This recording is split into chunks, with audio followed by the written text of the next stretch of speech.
All right, Alex, welcome to the Tech 45 podcast. I'm so excited to talk about music with you. If you don't mind, for the folks that don't know you already, do you mind introducing yourself? Yeah, sure. My name's Alex Blizzy. I grew up in the Northern Virginia area. I currently live in Nashville, Tennessee. I'm a musician, recording artist, songwriter. Uh, been doing that since I was probably in my teenage years, and just released my first record, "A Step Behind." I know that you've had an opportunity to listen to it, Jack. So I'm I excited to love it. be here. Well, I Yeah, appreciate if you don't that. mind, I want to throw up your Spotify because, and we can get into the weeds on how you produced the records I did, yourself, right? yeah, Okay, uh-huh. that's makes it even more amazing. And so let me throw you up on the screen real quick because I think it's so cool. And you know your headline song, "A Step Behind," came up on my running playlist. I did like the Spotify Smart Shuffle, and it came up on my running playlist. So I gotta I've think. always wanted to be on someone's workout playlist. That was one of It's my perfect. I dreams. mean, the tempo. No, seriously, the tempo was great. So this, for those of you guys that don't know Alex Blizzy, he's on Spotify, he's on YouTube, he's on Instagram. What other social media are you on? I'm trying to Uh, think. Did I I get them I all? think I think that's it. Okay. I think so. He's super easy to find. I mean, just Google Alex Blizzy, and he's the first thing that comes up. And if you go into your search bar here on Spotify and just click in at Alex Blizzy, he's got an awesome album. And one of the things I love, before we get into the interview, I just need to highlight this because I thought it was so cool, is there's these beautiful backup vocals in the chorus of the song. And I was like, oh, cool. Like, did you get like a professional singer to sing the backup vocals?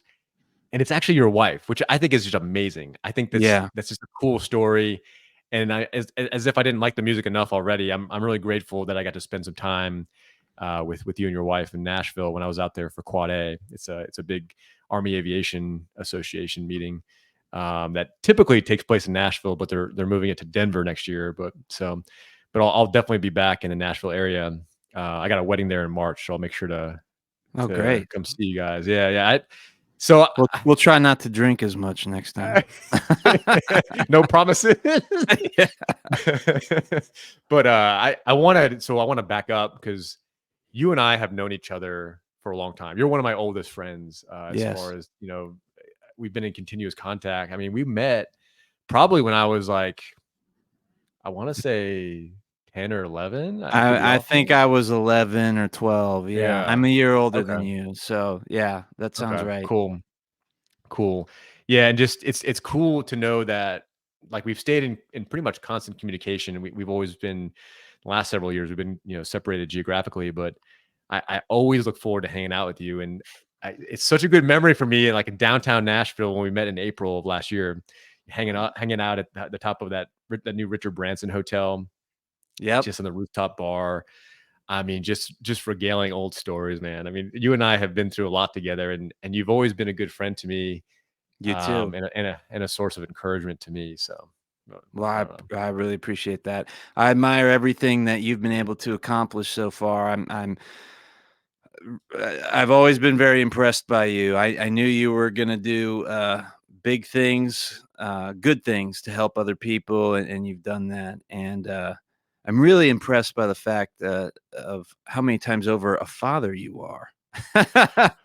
Yeah, yeah, yeah. It's You're a new father again.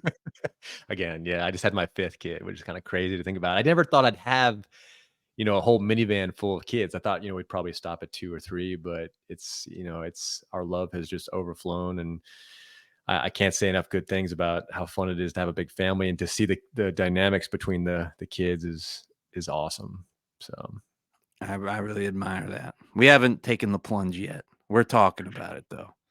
it's a big plunge. No, it Yeah. changes you as a person, and anybody that's about to have kids, I always say, I've heard this before on from a variety of people, let it change you. That's the only advice I can give to fathers is like it'll change you in the most significant, but in the best way possible, and just let it change you. I mean, don't try to revert back to who you used to be before, and your priorities will just totally get shifted in the best way possible. It's life starts being less about yourself and more about these wonderful little human beings that you know, you have the privilege to raise. But I one of the things I wanted to talk to you about, you know, I thought this was going to be a technology focused podcast, but it's pivoted. And every interviewee that I've had on here, you know, there's the podcast centers around human machine interface, right?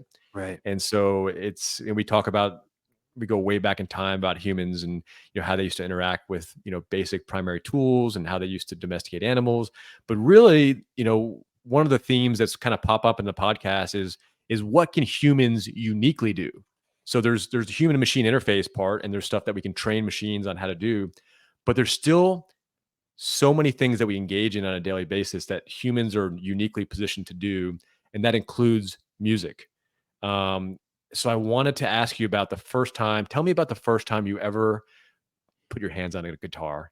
I really am eager to hear about. I probably have heard this story before, but I want everyone else to enjoy it as much as I did. So Well, I knew I wanted to play the guitar from about the time I was 3 years old. I saw Elvis Presley on, like, PBS when I was a little kid, and I just thought he was the coolest looking thing I'd ever seen, and he had a guitar, and I went, "Well, if I get one of those, maybe I can be as cool as him." But that's amazing. so, but it took a long time. Yeah. I always kind of told my parents that it was something I wanted to do, but I was busy playing sports when I was young, and then finally, my aunt had an old guitar. She had like a I don't know if it was from the '50s or from the '60s, but it was an old Oh Harmony wow. guitar. Yeah, that you buy out of, like, those old catalogs, like those old Sears and Roebuck catalogs. So she had one, I wanna say it was a '60s model. I couldn't tell you the specific model, but it was, an acoustic guitar with, F-holes. Those are kinda Okay. like, shaped kinda like, I can't really do it justice, but, um it was a unique looking guitar, and, I remember going to my very first lesson with it, and the guy's eyes just, like, popped out. He was like, "If you ever wanna sell this thing, let me know." Uh, Cool.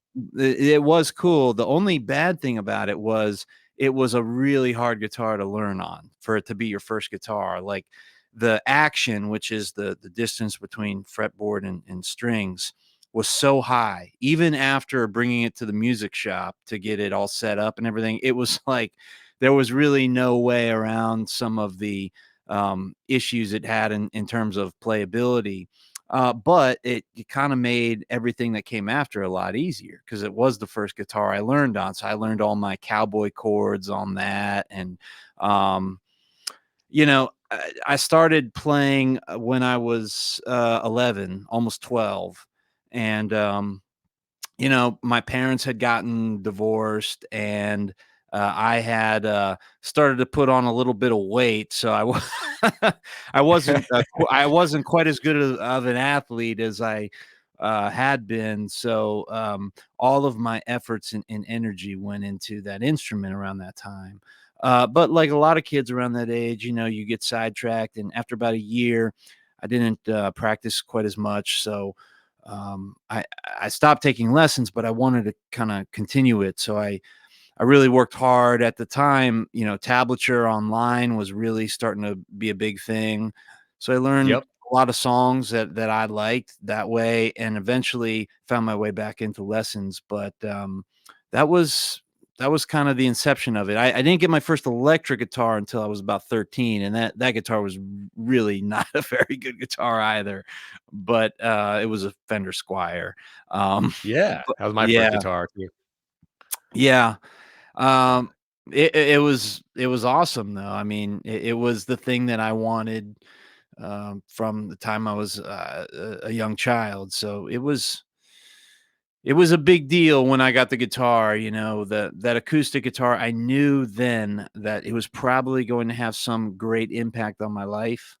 The extent to which, you know, I didn't fully understand, but I did know at the time I wanted to write songs. So everything I was going to learn was going to be with that goal ultimately in mind.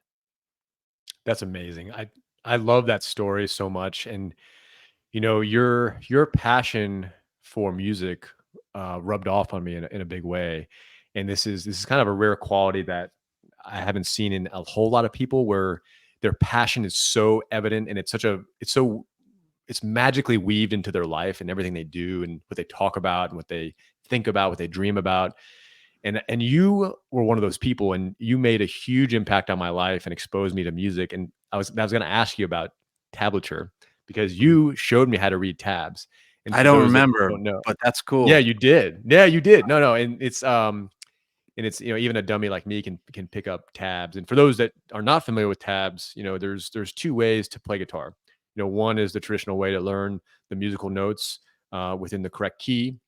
Alex Blizzy knows all about that. I do not.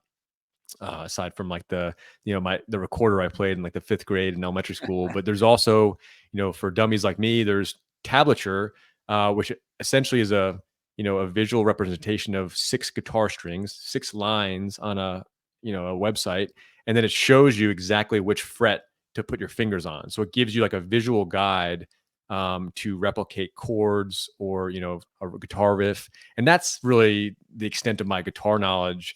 Alex showed me how to do basic chords, power chords on the Fender Squire that he's talking about. But that was kind of my entry into my love for music, and not only that, but you introduced me to a lot of artists that I still listen to today, which is such a cool thing. I mean, you expanded my scope of music from just listening to what my parents listened to in the car on the way to a vacation, or what was on the radio, what was pop culture like Sugar Ray and Oh, stuff like that.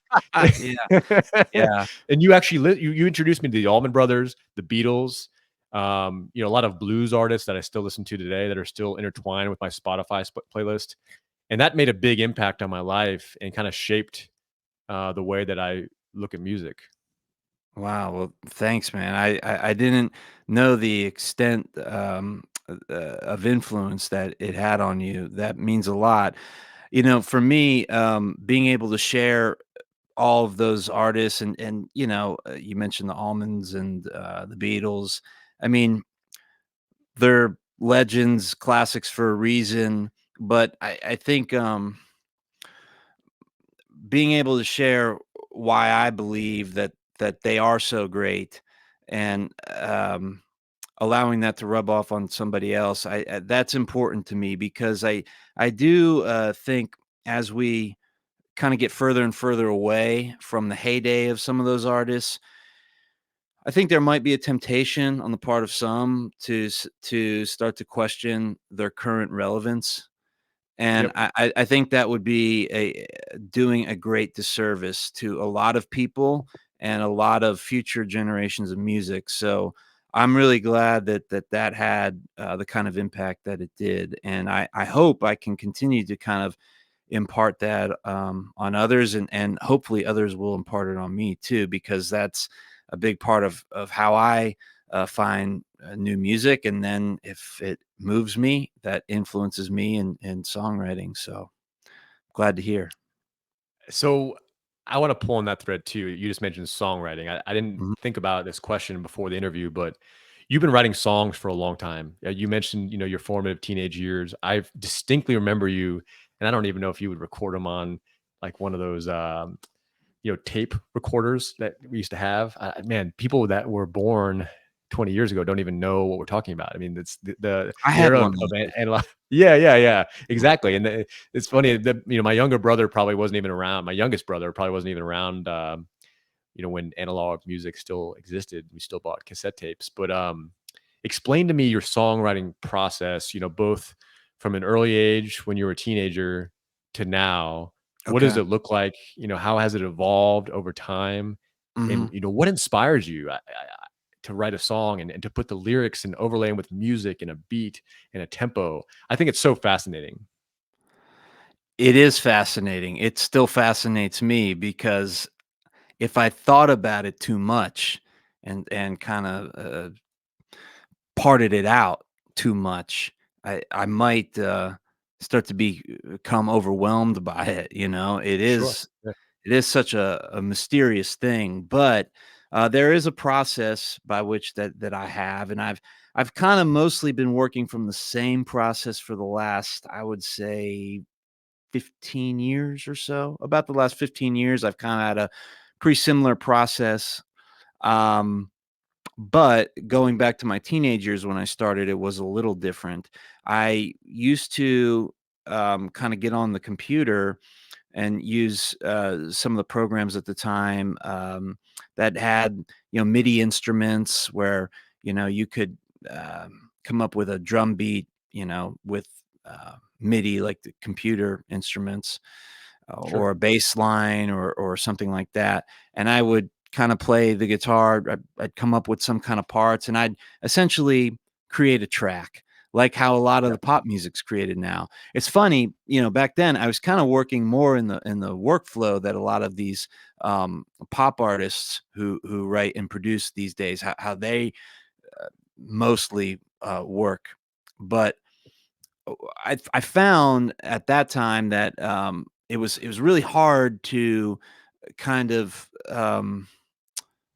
write your lyrics around that, and craft a song that kind of had a cohesion when you're working like that. Like, you would come up with the music, and yeah, it was cool, but okay, if I'm going to write this lyric and it's going to mostly be about this, and I need to have kind of this hook line here, then it just it started to become a little problematic for me, and limiting in terms of how I would have to arrange things. I would do all this work on a track, and then it was like, oh, okay, well, there's parts that are good, and there's parts that I probably need to redo.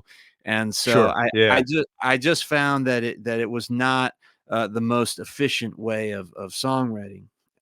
So what happened was I got more into playing the acoustic guitar. I think around my late teens, I really got into the singer songwriters, the James Taylors, Jim Croce's, and those kind of guys.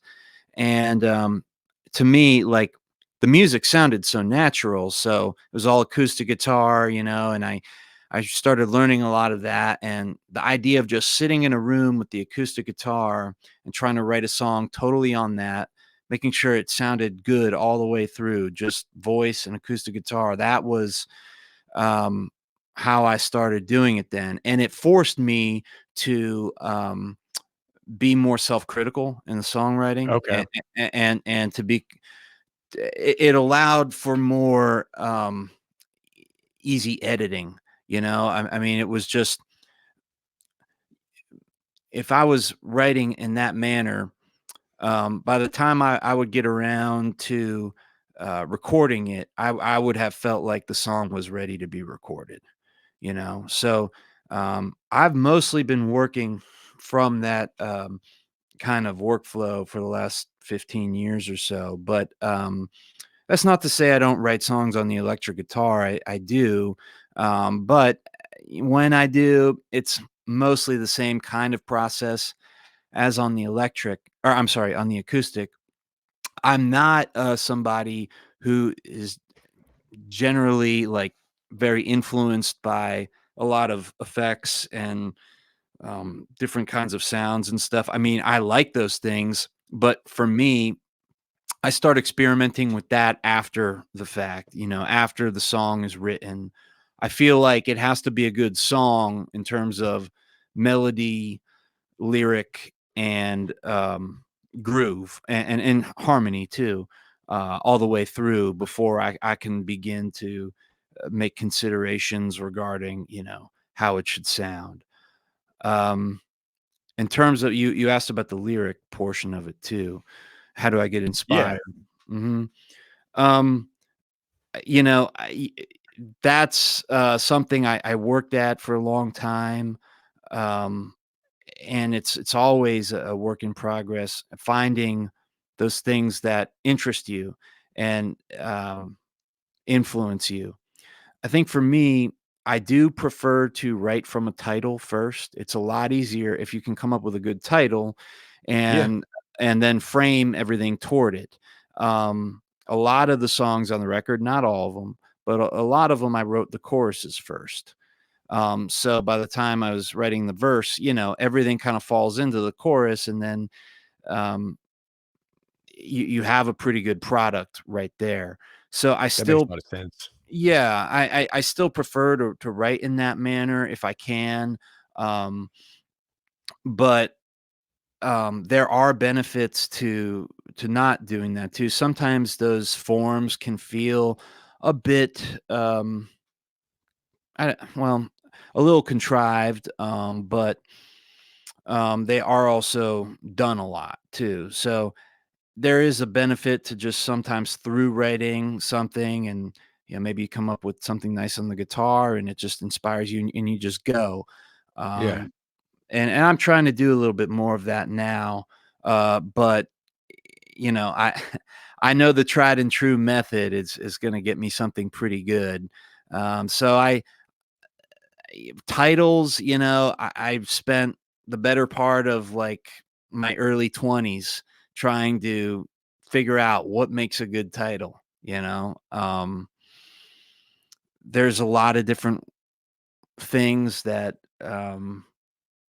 work pretty well. There's a really good songwriting book called The Songwriter's Idea Book by Sheila Davis, where I think she Okay. lists like a whole bunch of title methods. It could be a color, it could be a place, it could be some kind of um, opposites. You see that a lot in country and some of the Yeah, 90s, you do. you know, Yeah, you do. like unanswered prayers and stuff like that. Um, but those methods are good for coming up with good titles. Um, and I don't know, you start to get a feel for it, and then once you do, you kind of know what works for you, and um, then you're able to kind of develop your aesthetic as an artist. And I know a lot of the songs on the record, and this was by design. They deal with kind of the ideas of having some degree of regrets, but some kind of melancholy optimism too.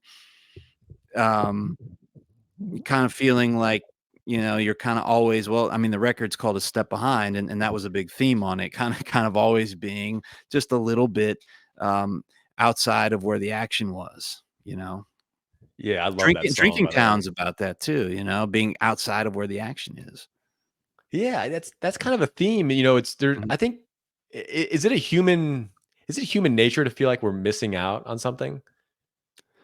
I think it is. I mean, Thought about that a lot. would FOMO be trending if it weren't? No, No. probably not. Yeah, yeah.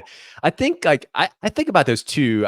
I really like books that touch on anthropology and kind of go back to prehistoric times. I took my kids to the Smithsonian, and one of the museums I love is the Museum of Natural History. And, one of the themes of the book that I read, it's called Made for Us. It kind of goes into how humans domesticated animals, tens of thousands of years ago, and especially dogs. It does a lot of chapters on dogs, of course. But, humans, based on archaeological artifacts, they operated in like these groups of like 40 or 50 people. And so, a stranger would be, either a potential threat, a potential threat. And so I don't know. I think about this all the time. Like, where if human beings were meant to only really interact with, let's call it less than 100 people in their life. Um, and then now, in the age of social media and television, and I mean, there's just access to so much online, and people get the sense that I've had friends go through this. They think the grass is greener on the other side. I mean, Right. have you Yeah. experienced that in Nashville? Because people move Oh, to yeah. Nashville for a lot of reasons. The economy is booming, the real estate market is booming, but the music industry seems to be a key draw for people that want to Yeah. either start their music career or give it a boost. Mhm. What can you describe the culture in Nashville from your perspective, from Alex Blizzy's perspective? What is that like for either artists that are, just getting started and performing or producing their own music, or those that have been doing it for a while, like yourself? And what can you give me some perspective and can you give the audience some perspective on that? Yeah, well, I do think it's a different experience for everybody because there are so many musicians here and so many who who who do different things. So it kind of depends, what your aim is, what your goal is, and what your skill sets are. But Okay.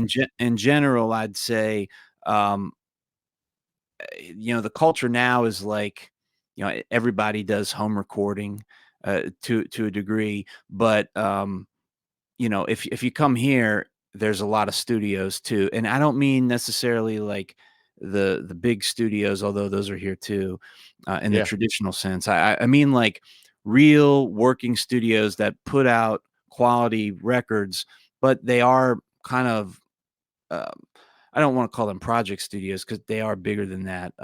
But they may have started that way, you know what I mean? Like, Right. so That makes sense. yeah, so there's a lot of that, and that is one of the benefits to being here is that you have just the best engineers, the producers, real producers, guys who can listen to what you do and expand upon it. This was my first record, so, my budget was limited and I produced it myself, but, in a perfect world, I I would like to have somebody that I trust, whose work I like to, kinda give me that feedback, and this is a great place where you can find that. Um, in terms of, the players too, I mean, you have the best players on everything here, so Yeah. being Truly. able you really do, and being able to put out something, um, efficiently, um, you can do that here. You're gonna get, say if you have a producer and you go, to try to work with them on a record, they'll find the right people to play on it, and, they may be done in 2 or 3 days in terms of the tracking, depending on how you go about it, but, that's something that's really sorry, my dog's barking there, Yeah, no worries. No um, worries. but that's something that's really, um, unique to this town, I would say, and you're right, it's grown considerably. Um, I I haven't really been in the New York or LA scenes, so I don't know how they kinda compare to Nashville, but I do know that a lot of people from LA have moved here. Yep. Um, so it does kind of feel like this is ground zero a bit. If you want to be a songwriter, just a songwriter, I mean, this was sort of like the only place to do that. And it is unique in that, like, you can go to writers' rounds, and there's four people up there playing songs just stripped down, and you're hearing these songs at their inception. Sometimes, they're being revised after they go out and play them at a writers round. I haven't really lived anywhere else where the writers round was a real format that got um that was done at a lot of venues. Here it's everywhere. It's like multiple nights a week. That was Oh, a cool. I really didn't realize that. yeah, Yeah. and that was a really cool thing when I first moved here.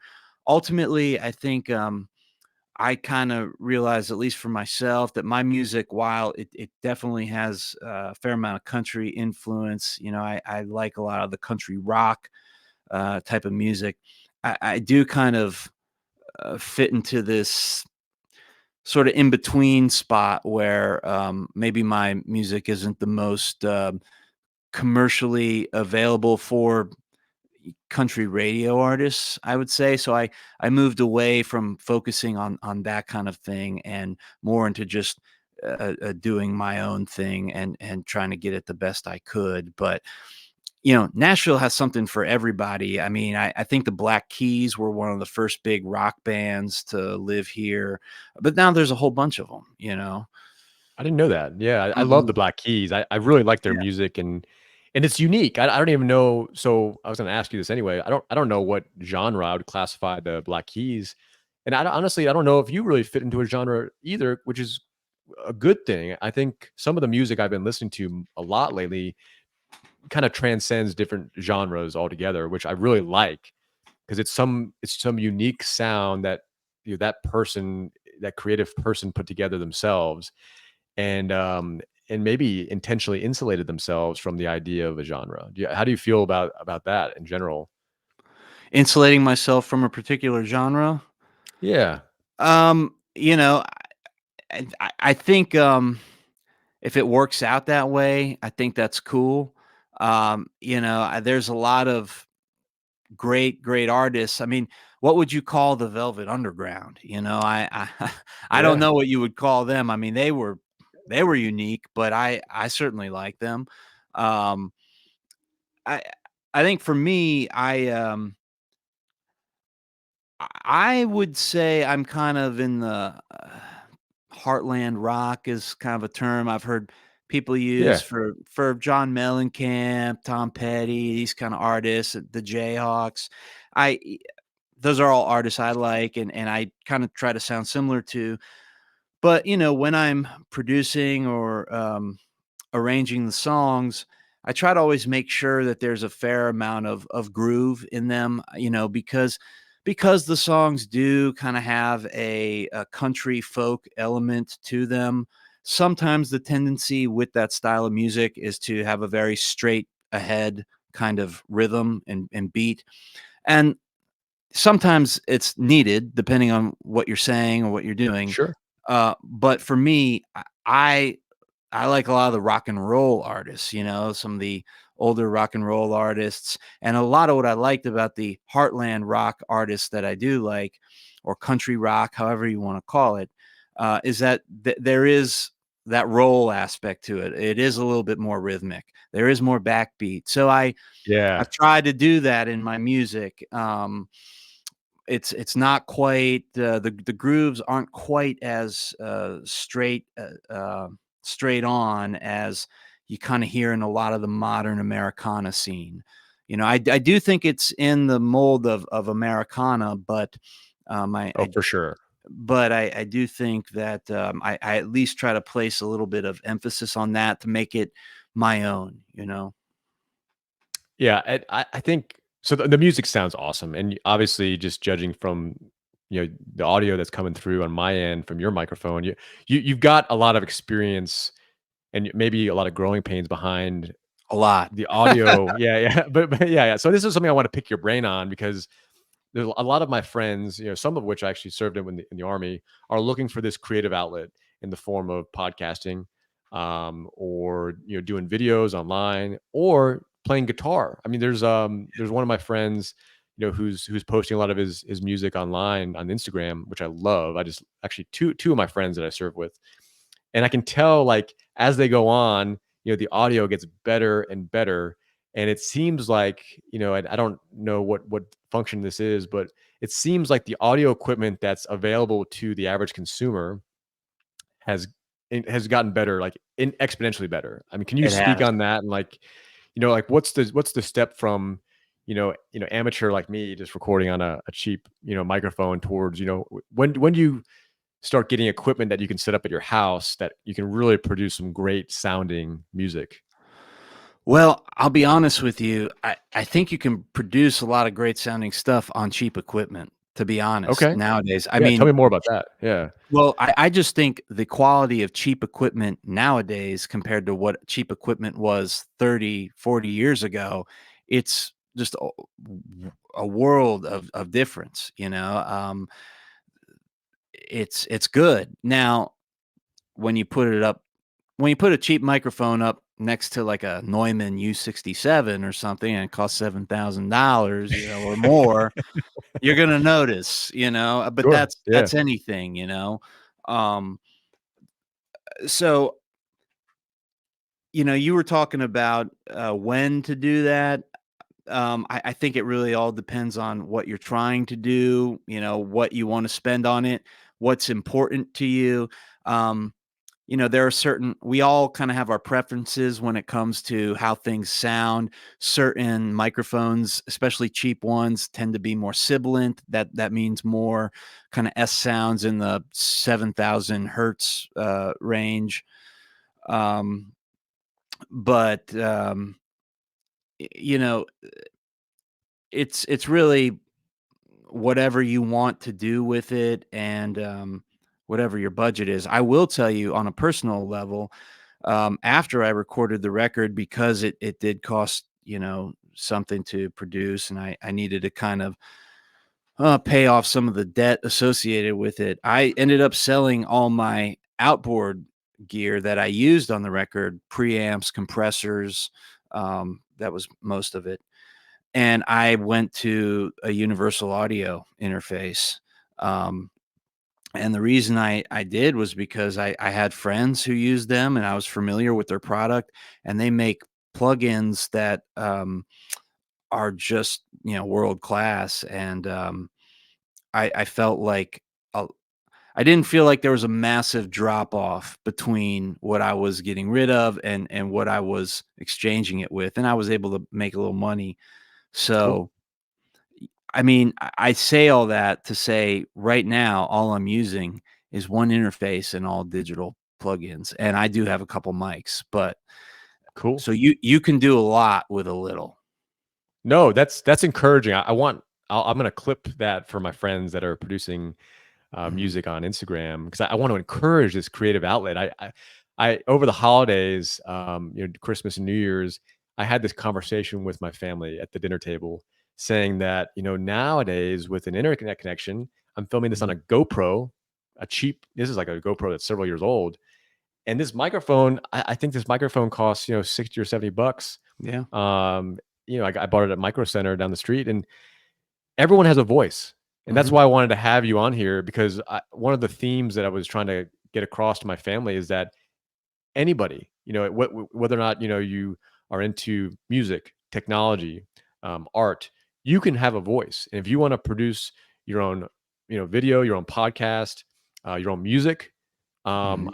you can do that. And I don't know Right. what your experience was like with Spotify, but they made it super easy to upload my first podcast. I mean, it took, once I did the video editing in MP4 format, it probably took me about 5 minutes to set up an account and post it. Maybe 10 minutes because it was a fairly long interview, but everyone has a voice now.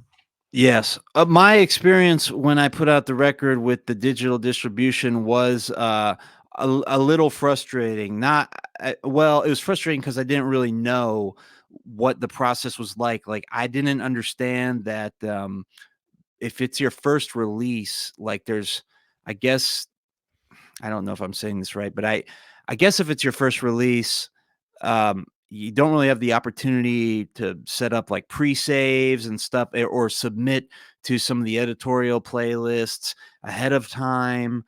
So that was kind of an issue. I think one of the songs ended up on an editorial playlist anyway because it was on some others, but Cool. but I would have liked to have known that. That was definitely Yeah, uh, I'm with you. Yeah. that was definitely a little bit of a learning experience, and I really only found out because I was talking to other people who had done it before because I was getting nervous. I was like, "Is it even gonna drop? On the release date? I have no Yeah, idea." yeah. I know the Um, feeling. Yeah. I, yeah, I totally know the feeling.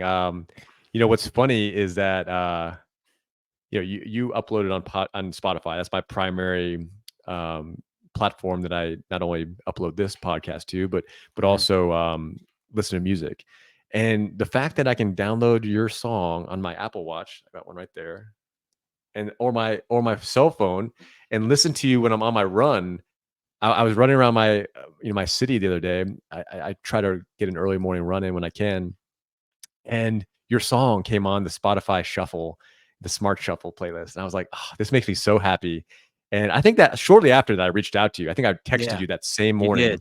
yeah, Yeah, because I did. Yeah, yeah, yeah. And I've been wanting to have you on the podcast anyway. It was inevitable that I was going to ask you to come on the podcast, but that kind of like sparked something in my mind that you know. And the last interview I did was with a recruiter in the technology field. He's worked for top technology companies, some of the biggest technology companies that the world has ever known. And I was expecting him to get like really in the weeds on the software and how he reaches out to engineering talent. And it wasn't that at all. It could be, and basically what the theme was is that, the human touch, the human aspect of him reaching out to a potential candidate for a new job that's what differentiates us from machines. Yes. Sure, he told me he could get on LinkedIn and show someone how to use all the recruiting tools on LinkedIn, no problem. He said that's not, super difficult to learn, although he's an expert at it, so that's easy for him to say. But yeah, Tim Bussey is his name, and the conversation took such a better path than what I planned on it. And so that's why I wanted to interview you because, producing music in the way that you do and collaborating with your wife to do the backup vocals and coming up with a title and going through your songwriting process, it just sounds like such a awesome creative outlet that's so uniquely human. It is, and, I appreciate you saying that about the human touch element of things because I agree with you, these machines, they're so powerful and they do so much and they're great at sort of eliminating some of our more menial tasks, but Sure. at the end of the day, um, w- w- we all have to kind of respond to one another, in the sense that if we're feeling down one day, it's somebody reaching out and giving you that little lift, makes you feel better, and I think that, and I'm saying this because so much more work has gone to, remote work, um, Yeah. or even AI, assistants and stuff like that. Um, and that's not to say that that's a bad thing. I mean, it's a good thing, but we have to really be mindful of our own needs as people. And in terms of the songwriting, because I do think there's m- there's more and more coming up now, um, where people are trying to utilize uh, different types of software, or I I'm not that familiar with everything that's out there or is about to be. I do think a lot of it in terms of songwriting is probably geared more toward the lyric writing aspect of it, just because that seems to be such a a taxing kind of endeavor for a lot of songwriters. We start as musicians and we learn lyric writing usually. Um, but I think that you can use those things, but you kind of have to back off, and check yourself and make sure you're saying what you want to say. Those Some of those things can steer you in a direction really quickly because you're having a lot of outside suggestions being thrown at you, and it may seem right Yep. in the moment, but I think, and I don't know, but I think a lot of great songs or art in general, it comes from deep within.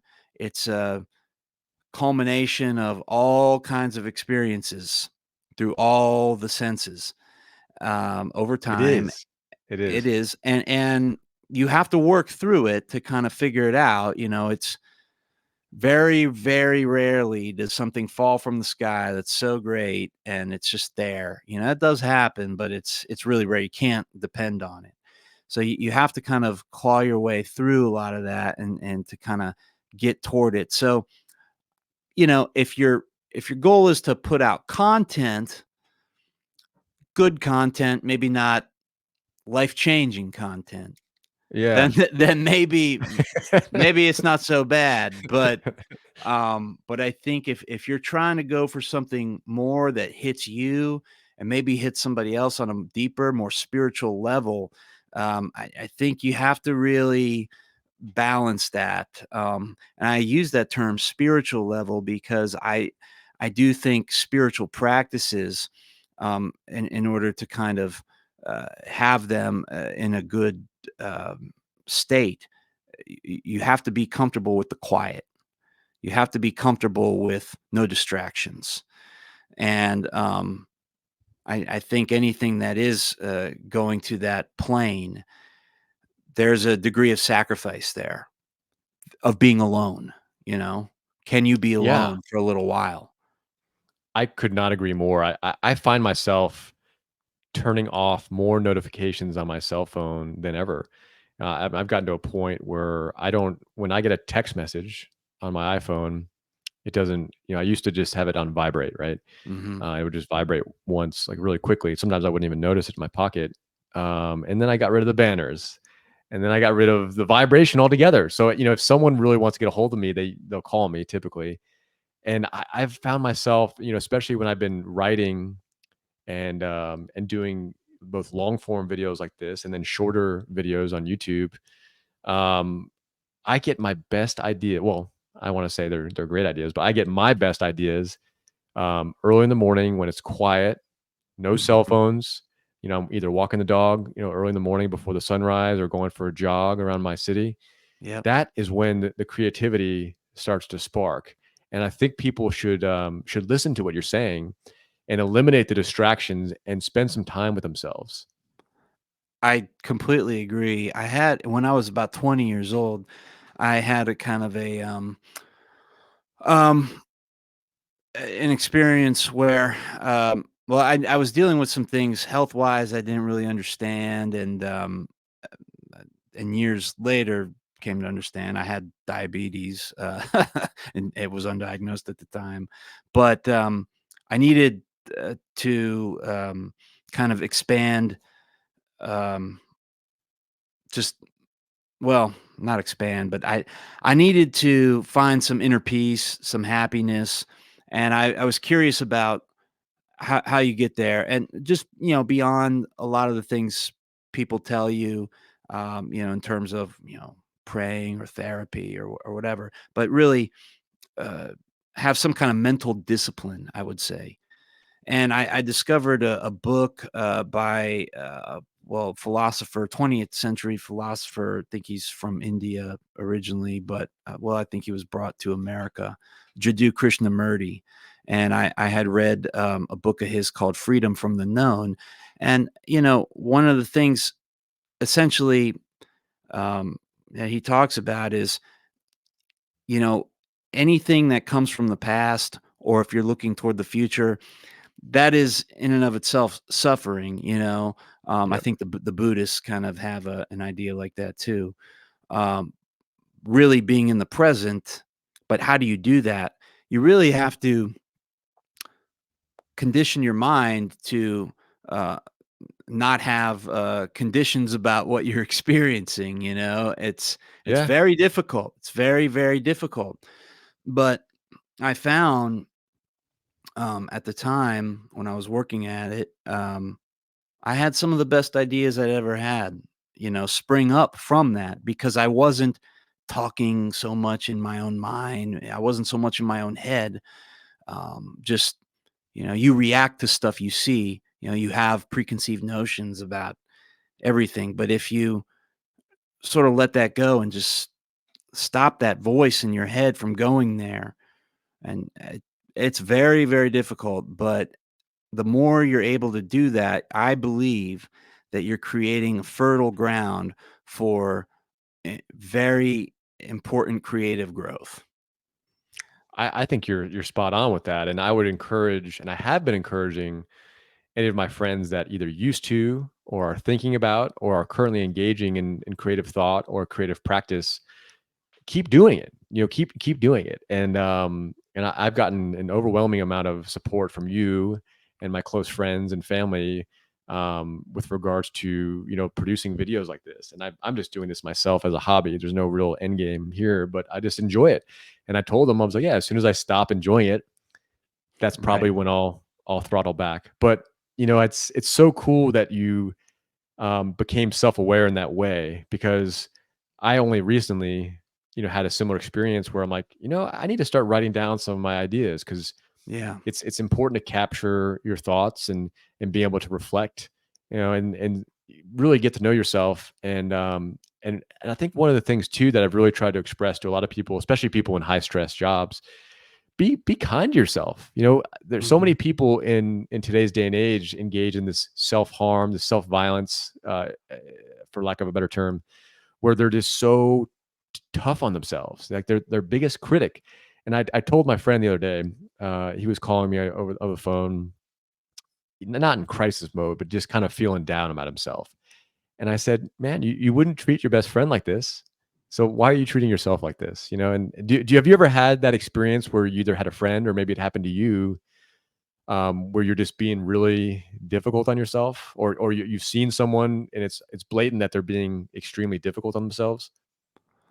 Yeah, I've definitely done it with myself a lot, and I still struggle with, you know, trying to come to terms with, um, realistically what I can do, and just given my commitments and my own abilities and aspirations. I mean, those types of things change too as you get older. I mean, Yeah. I'm still as passionate about doing this. When I get going, it's great, but you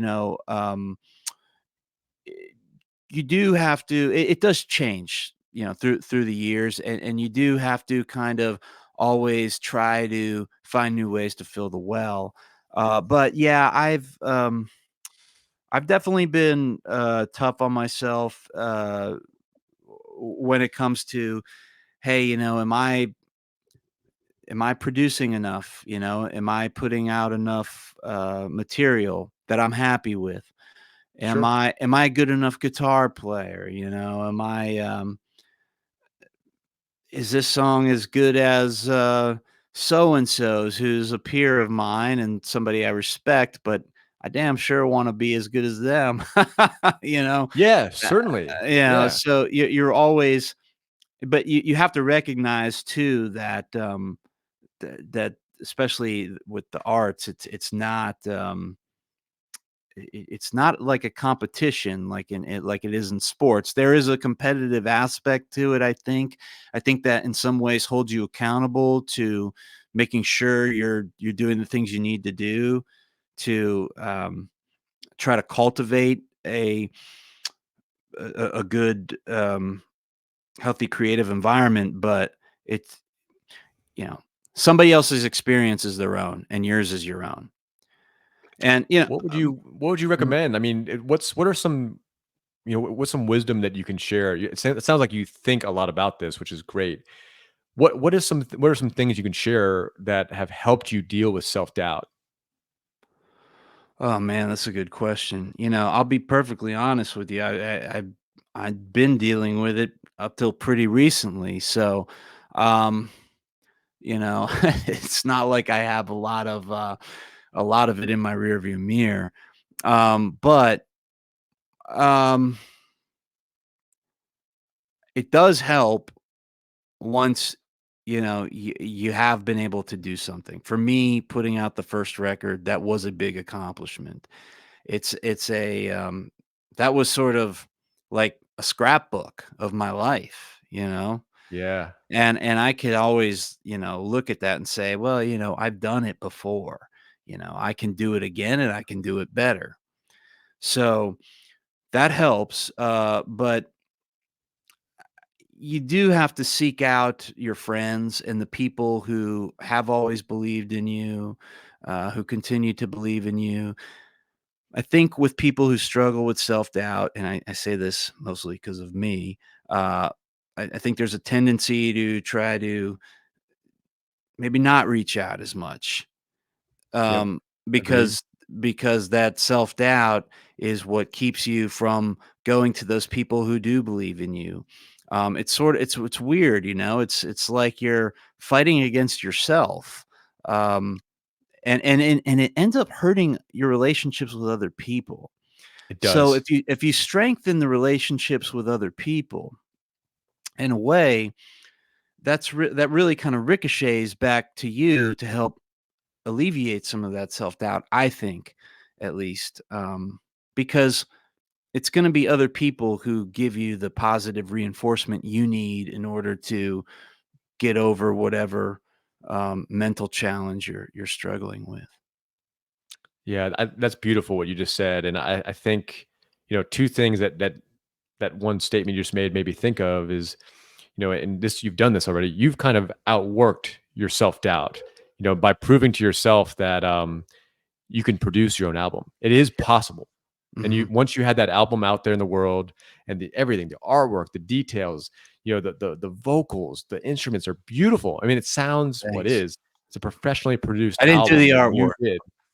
Well, the artwork is beautiful, and the Well, thanks. pictures, I mean, it just looks like it's like your creative child. I mean, Yeah, it is. it's a digital representation of who you are as a person, and that's one of the reasons I love it. Thanks. And you outworked your self-doubt, which is something that I was talking to my little brother about. My little brother is just getting started, my youngest brother, just getting started in the workplace. And I don't know if you've had the same experience, but my 20s were just like filled with self-doubt because, I had a college degree but no real valuable skills. I mean, if Yeah, I'm being honest, I didn't get a technical degree like I yeah, probably should have. And I had all this self-doubt wrapped around, like, which rightfully so. I didn't really have anything to offer the world. And then, I was telling this to my younger brother to try to impart some wisdom, and really try to fulfill the role of the second part of what you said is, if you have a young person like that, like my little brother, you being surrounding him with encouragement and love is exactly what that person needs. And even if they don't reach out for it, but him and I have a great mhm, relationship, and it sounds like you've reached out to friends and family members specifically to for guidance on this issue. But it's an issue that's so common to the human psyche, is this idea of self-doubt, like I'm not good enough. Someone else is doing things better than I can, when really, once you realize that you are the best version of you, you are so uniquely you as a person, and you are worthy of love. You are worthy of being praised and accepted by the right tribe. mhm. Um, some of that self doubt can go away eventually. Not that it's ever going to go away entirely, but Right. No, completely. You know, every musician I know has some degree of imposter syndrome, yeah, I am not worthy of doing this because, to do it to begin with requires such a deep appreciation for somebody else's ability to move you. So if you keep doing it and to keep being moved by it, you have to keep sort of looking to outside sources for inner influence. And I think that unfortunately the side effect of that is that you realize just how great of other people there are doing something that's important to you, and then you feel a degree of inadequacy. And I have at least found with music that at least I know everybody else kind of feels that way. yeah. So even if I do think deep down inside, hey, look, I know that guy, he's he's made 3, 4 outstanding records. Look at me, I've just made 1, and who knows how good it really is, but I think it's good. But, if I look at somebody like that and they're, able to fill out, theater halls or something, I don't, I I'm not really, like, afraid to talk to them or, that self-doubt can kinda creep in, but then you remind yourself that they're dealing with the same issues, that imposter syndrome. I just it's so prevalent amongst, musicians, but it's in every walk of life for sure.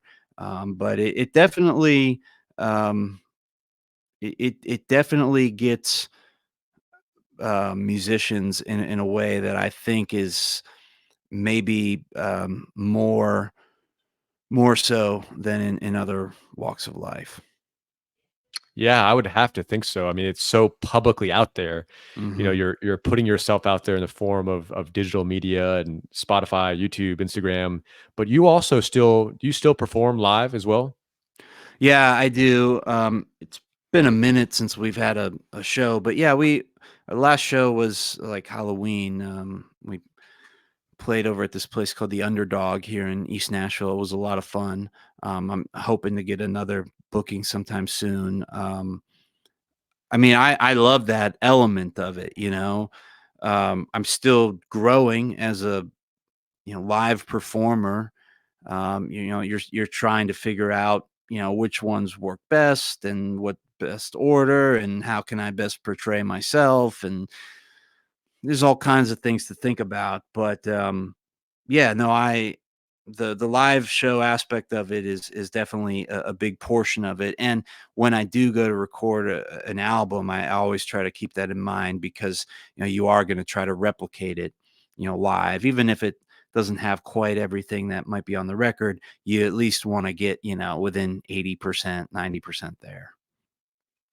Yeah, I agree. I think I love listening to live renditions of my favorite artists. I think it's really cool, and even if you have the best audio engineers and the best audio editors to make all the instruments line up, the vocals line up perfectly, there's still nothing to me that can replace being in the same room as those musicians and then hearing the music. I mean, it's one thing I wanted to ask you about is why does music evoke this emotion out of human beings? It's something that's so uniquely human that we've been making instruments for thousands of years. That they find artifacts of drums and woodwinds and string instruments. Why does music evoke such strong emotions out of human beings? Well, that's sort of a question for the cosmos. But Yeah, it might be. Yeah, yeah. I because I do I mean I do think there's a planetary element to it. I don't I'm not the most science-based person in terms of, like, my wife is really into science and she knows a lot of stuff that I don't. But I had heard years ago, and I think this is true, that planets, the vibration of the planets, like, form like a major triad, or something like that. The sound of a major chord. If that's true, I mean, I think that's kind of interesting. It's like, wow, we're naturally drawn toward this sound, and you're saying that the planets, vibrate at this. That's fascinating. I've been reading a book recently called "The Mysticism of Sound and Music" by Hazrat Inyat Khan. He was like, I think he was early 20th century Sufi guy from India. He um, he brought a lot of those musical traditions here, but it's kind of an esoteric book in terms of a lot of his ideas about that. But he does talk about, he's a spiritual guy, so he talks a lot about how, um, music pleases God, and he says that, he talks about this, King David, and how he was a musician, and but there's other cultures too, in India as well.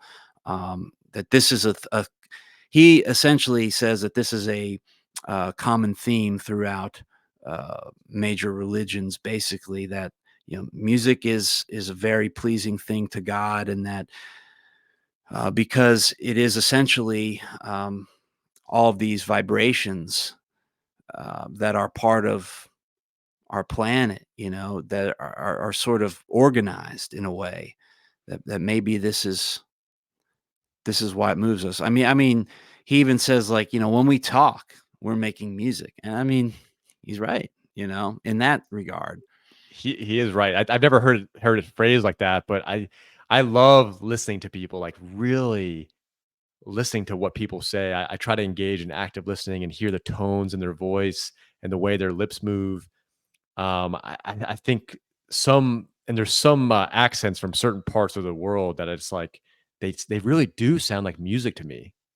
Oh, yes. I totally agree. And yeah, I mean, certain voices, we might be more attracted to. And I think when your voice has a certain kind of clarity to it, certain voices do.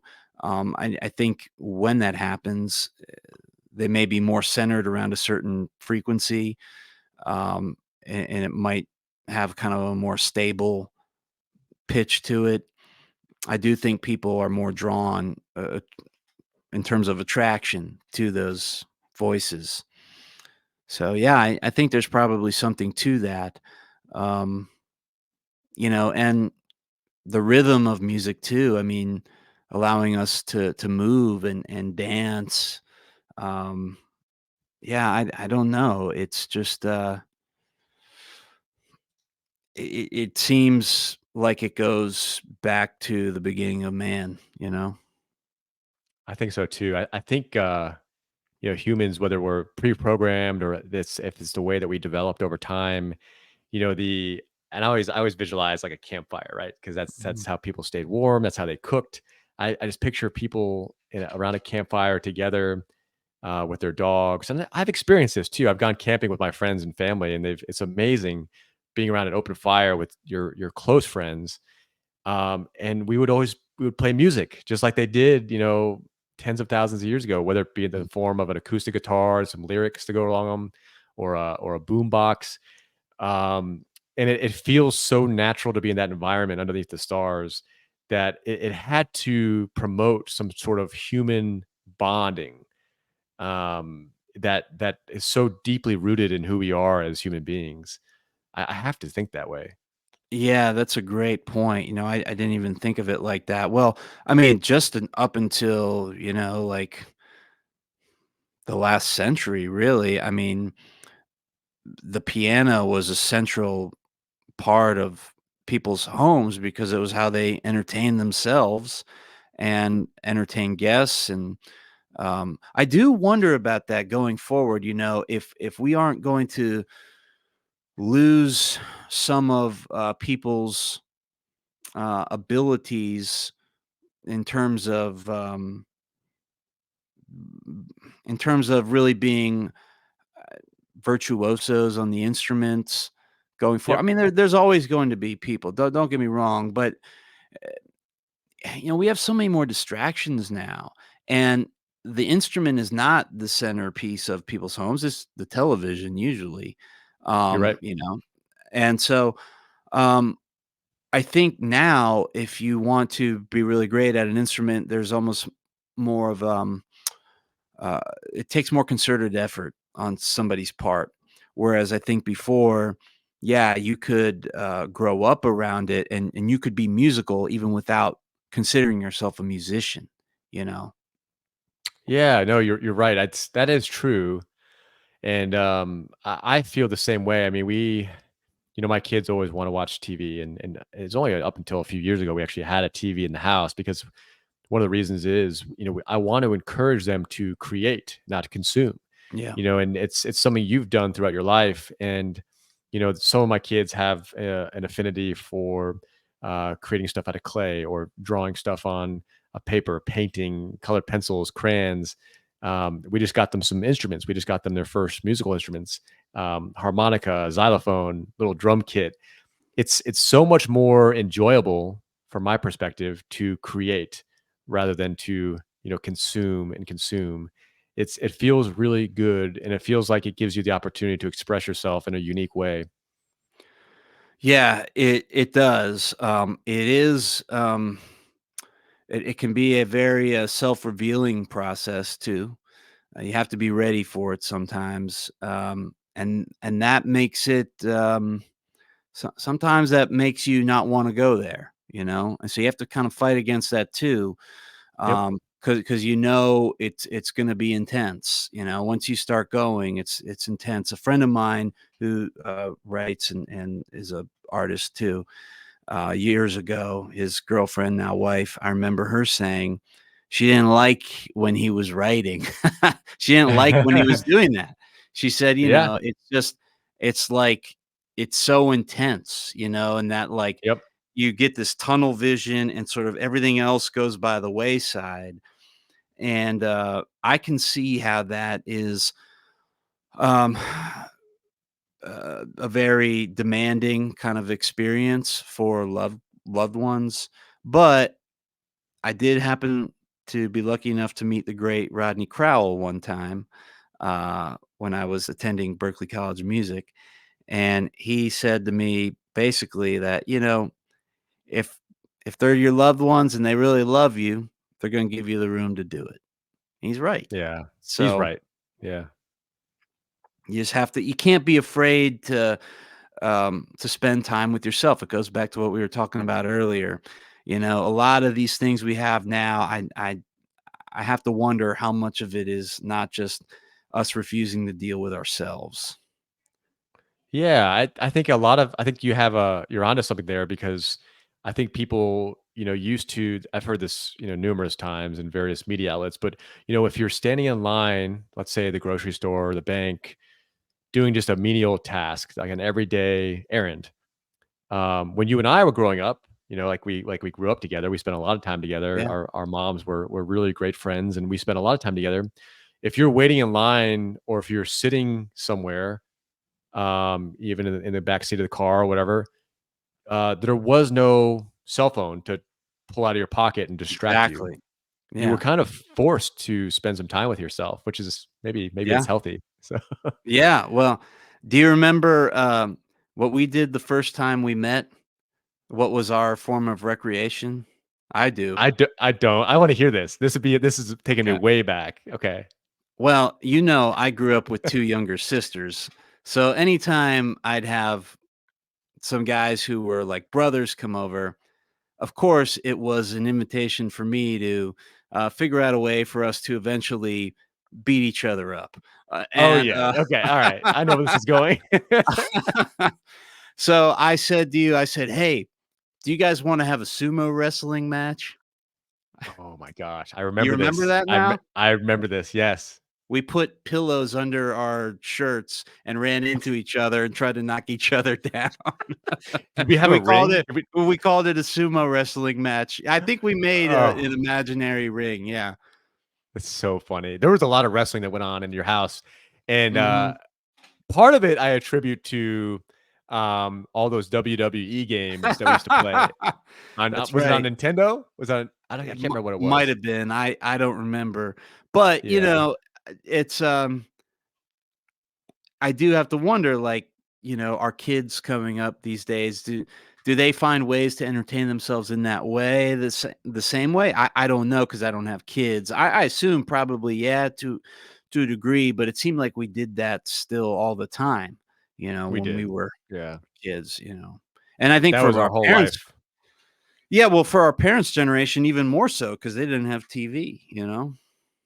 Yeah, no, I think you're right, and I know my mom made a concerted effort. Our TV in the house, we had a TV in the living room, which was a special treat to get to watch a movie on a Friday or Saturday night. Maybe you would come over and your mom Mhm. would come over, and my mom kept our TV in a locked cabinet that she only had the key to. So it wasn't even really an option for us to just, watch TV on our own. And to answer your question about, what it looks like for kids nowadays, my kids certainly are still wrestling each other. Like my two sons Yeah. wrestle each other all the time, which is great. I love it. Um, I think it's a healthy outlet for a young man.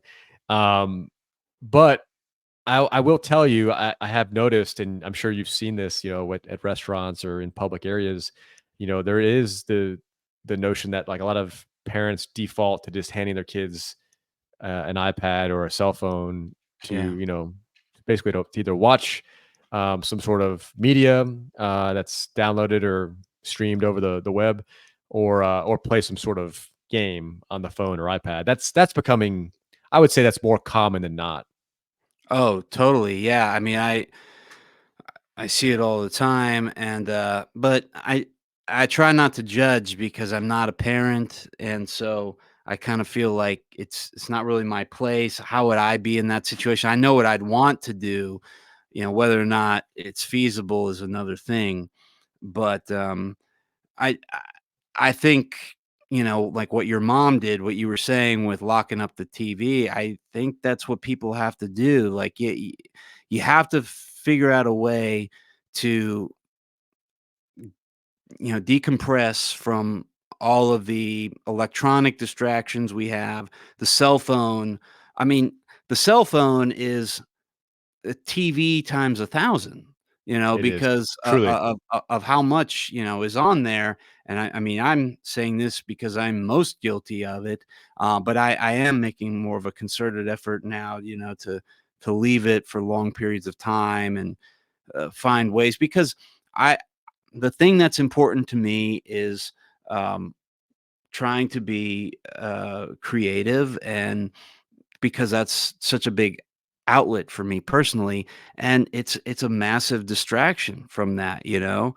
And, I worry about that for, people coming up, and I wonder what music is going to sound like in 30 years because I do think it's going to sound different, eh, but, you know, not everything progresses in a straight line, you know? Things might look kinda bad, as we're talking about it, you know, there's all these distractions, but, you know, there's been times where people have rebelled, you know, and gone the other way, and people kind of take a step back and say, "Yeah, you know what? If we're going to do this, we need less of this," and that's sort of what I hope. But I do wonder what music is going to sound like in 30 years. You know, it's already a lot of the pop music is so synth based, and you know, just being familiar with a lot of the well, I'm not super familiar, but sort of familiar with how certain people produce some of that music. It's a lot of, you know, sitting in front of your digital audio workstation and, you know, crafting these beats and these um, parts on a, you know, MIDI keyboard with sounds, and that's great. Um, b- but I just feel like when you're staring into a screen, no matter what you're hearing, there that sense is being, maybe overengaged and competing with Yep. your other senses, and so I think that's part of it. You have to sort of try to, um, isolate certain senses, Yeah, if that I makes agree. sense.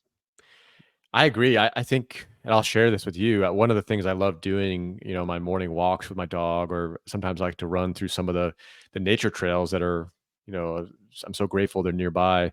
And I stopped by this creek. It was after a pretty heavy rainfall the other day, and I stopped by this creek and just took my earbuds out.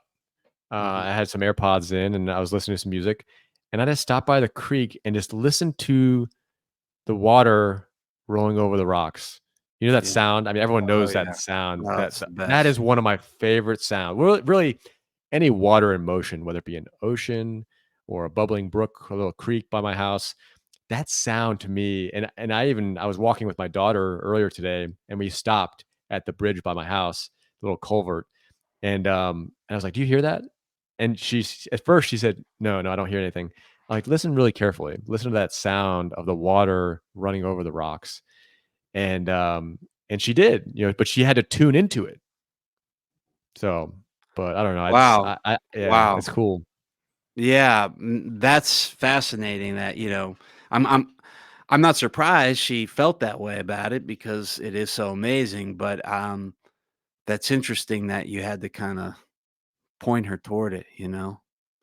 Yeah, yeah. It's not something that she picked up immediately. It's something I picked up just because I love that sound, and it's so recognizable to me. But Right. I need to make a concerted effort to take my kids in nature more often and have Mhm. them tune in to, and there's even people that take high end recording equipment and they do field recordings. I don't know if you ever Oh, heard of yeah. this, but Oh, yeah. yeah, so you're aware of this. Yeah, yeah. So Mhm. so for those that don't know what a field recording is, and Alex could probably explain it way better than I could, but basically people are, going into nature, usually with high-end audio equipment, or just, if they're amateurs, just basic microphones, and they're recording these sounds.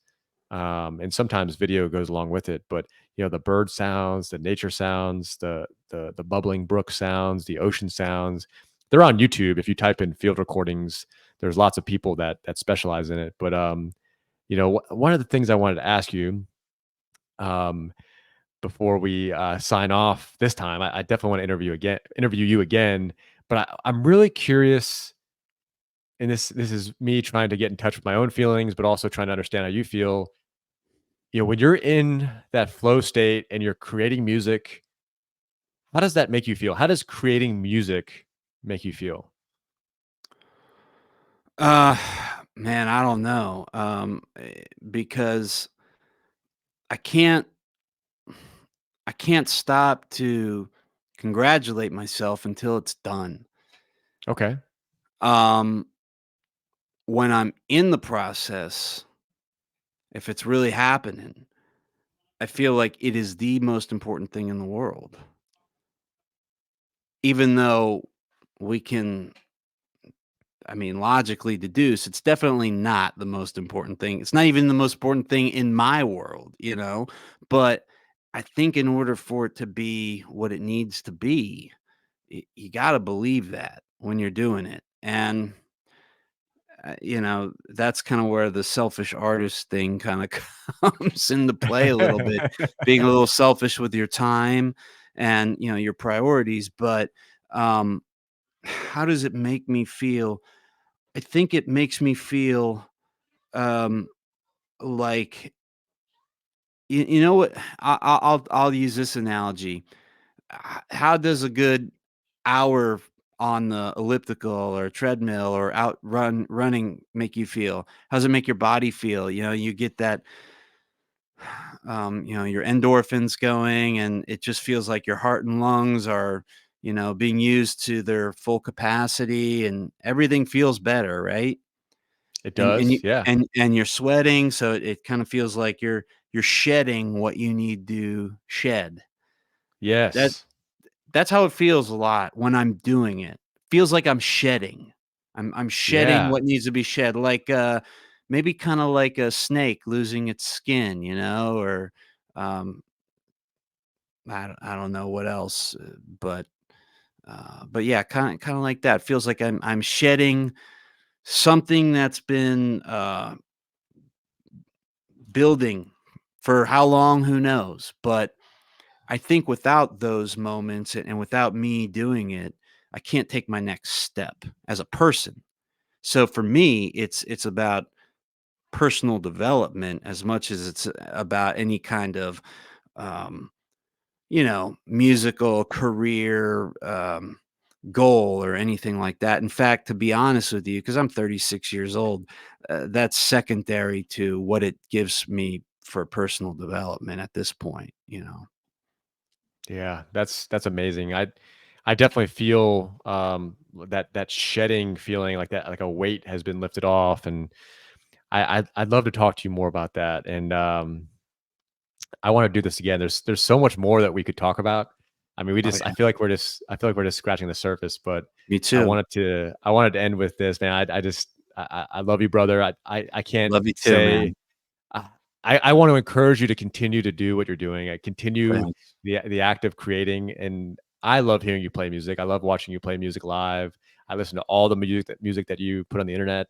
I Thank you. encourage those watching this to do the same because it's Alex and then anyone really in the modern era. You do have a voice.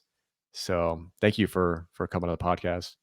Thanks for having me, and thanks for the great questions. I mean, it's been a lot of fun, and getting to spend time with you. Considering you know we grew up together, it's been a lot of fun, and you ask great questions.